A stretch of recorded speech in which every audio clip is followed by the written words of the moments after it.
If your Fibonacci levels never seem to work, the problem is almost certainly not the levels. It is where you attach them. 2 points decide every single line the tool draws. Pick those 2 points differently, and every level moves. So a tool that produced nothing useful for you was probably measuring the wrong move the whole time. 3 rules and 1 trade. The third rule is what stops you fooling yourself. So stay with me, even if you have drawn 100 of these. First, 60 seconds on where the numbers come from, because it changes how much faith to put in them. The ratios come from a number sequence where each number is the sum of the 2 before it. Divide any number in that sequence by the one after it, and you converge on roughly 61.8%. Take the square root of that, and you get about 78.6%. Invert it differently, and you get 38.2%. Those 3 are the actual Fibonacci ratios. And here is an honest detail most videos skip. 50% is not a Fibonacci ratio at all. It is just the halfway point.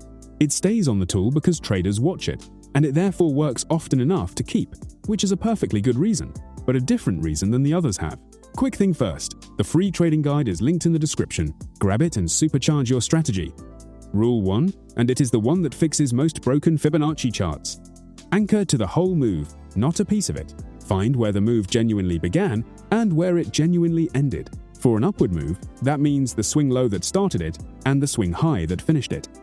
Those are your 2 points, and the tool measures the distance between them. The classic error is anchoring to a pullback in the middle of the move because it is the most recent thing you can see. That measures a fragment, so every level lands in the wrong place, and then the tool gets blamed for being useless. Ask yourself one question before you drop it. If someone else looked at this chart, would they point at the same 2 points? If the answer is no, you have picked a fragment. Rule 2. Know which levels do the work. The shallow one, at 38.2%, is where strong trends often turn. If a move barely pulls back before continuing, it is telling you demand is aggressive. Shallow retracements are a sign of strength, not weakness. The middle, at 50%, is the most watched price on the tool and functions as a rough dividing line. Above it, the move still looks like a pullback. Below it, people start questioning whether the move is over. Then the 2 deep ones, 61.8 and 78.6%. The area between those 2 is where the best entries usually live, because price has come back far enough that you are buying at a genuine discount, but not so far that the original move is invalidated. Many traders call that area the pocket, and it is where most of the value in this tool sits. Rule 3, and this is the one that stops you deceiving yourself. Fibonacci levels are not signals, they are places to look for one. Nothing about a level being touched means price will turn. The level tells you where to pay attention. Something else has to tell you a turn is actually happening. A rejection candle, a level you already had marked from prior reactions, a shift in momentum. The strongest setups are the ones where the retracement level lands on top of something you had drawn for a completely different reason. When the pocket sits exactly where price reacted twice last week, those 2 facts agreeing is the trade. The Fibonacci level alone is a coordinate, not a reason. And be specific about what counts as confluence, because people stretch that word until it means nothing. Confluence is another reason to expect a reaction that you identified independently, and beforehand, a prior level with proven touches, a higher timeframe pocket, a round number. What is not confluence is finding something nearby after the fact, or stacking 3 tools that all measure the same thing, and treating their agreement as evidence. One thing I skipped, and it matters. This works identically on a downward move, but you have to reverse the 2 points, or every level lands upside down. For a move down, you anchor from the swing high that started the decline to the swing low that ended it. High first, low second. The tool then measures the retracement upward, and the pocket sits between 61.8 and 78.6% of the way back up. Get that order backwards, and the tool draws the levels inverted, which is exactly why some people find their retracements appear to work on rallies and never on declines. It was never the market. It was the direction they dragged the tool.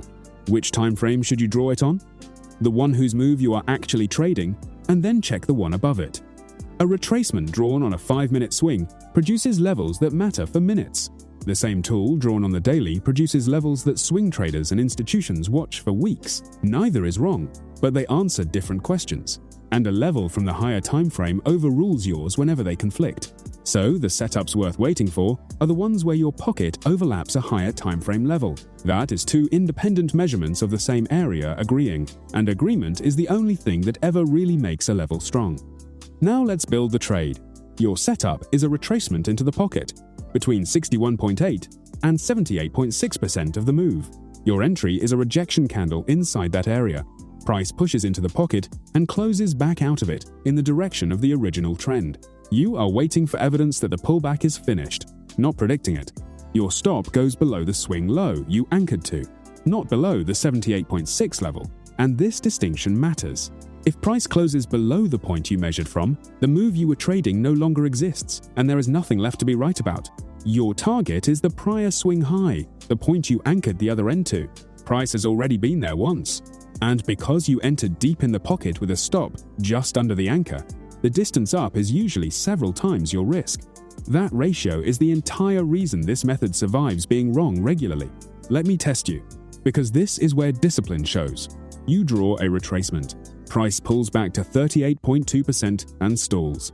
It has not reached the pocket. Nothing has rejected. But the setup looks good, and you do not want to miss it. Do you take it? Not on this tool alone. A stall at 38.2 can absolutely be the end of the pullback in a strong trend, but you have no rejection, no confluence, and the shallow level gives you a far worse entry price with a much wider stop back to the anchor. Your risk to reward has quietly collapsed. If it stalls there with a clean rejection and a prior level underneath, that is a different conversation. Alone, it is impatience wearing a Fibonacci costume. And here is the mistake that quietly ruins this tool for people: redrawing it until it fits. Price does not respect your level, so you re-anchor to a different swing, and now a level lines up with where price actually turned. That feels like insight. It is the opposite. You fitted the tool to something that already happened, which teaches you nothing and builds a habit of finding a justification for any chart. Draw it once, from the 2 points anyone would pick, and let it be wrong sometimes. A tool you cannot be wrong with is not giving you information. So here it is. Anchor to the whole move, from the swing low that started it to the swing high that ended it. The pocket between 61.8 and 78.6% is where the good entries live. Wait for a rejection inside it, and prefer levels that agree with something you already had marked. Stop below the anchor, target the other anchor, and never redraw it to make yourself right. What could that be worth? Let's use arithmetic. Say anchoring properly turns 2 forced retracement trades a week into one clean one. The forced pair were risking $150 each, and roughly breaking even at best, so that is $300 a week of pointless exposure gone. The one that remains enters in the pocket with a stop under the anchor, which is where the 3-to-1 shape comes from in the first place. And here is where we go next. Retracements tell you how deep a pullback might go inside a move. They say nothing about where the move ends if it keeps running. So the next video is about projecting the target instead of the pullback. I'll see you there.